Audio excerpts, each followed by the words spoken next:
Des combats ont eu lieu dans la nuit du 3 au 4 mars sur le site de la centrale nucléaire de Zaporijjia, au centre de l'Ukraine. Un incendie s'est déclaré dans un bâtiment annexe à un réacteur, mais sans mettre en péril les installations nucléaires. Ces 6 réacteurs en font la plus grande centrale nucléaire européenne. Située sur le Dnipro en amont de Kiev, Zaporijjia a été le théâtre de combat la nuit dernière. Au cours des échanges de tirs, un incendie s'est déclaré dans un bâtiment dédié à la formation. Situé à plusieurs centaines de mètres du seul réacteur en fonctionnement actuellement, il a été maîtrisé sans conséquences radioactives. Les relevés de radioactivité sont normaux, a assuré Rafael Grossi, le directeur général de l'Agence internationale de l'énergie atomique, EIA, dans une conférence de presse organisée en urgence quelques heures plus tard.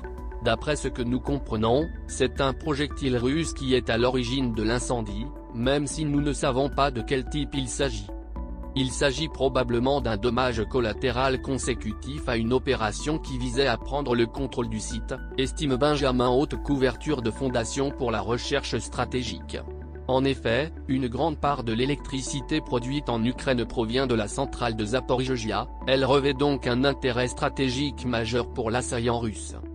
Même si le site est aujourd'hui contrôlé par l'armée russe, la centrale est aujourd'hui toujours opérée par ses équipes ukrainiennes habituelles.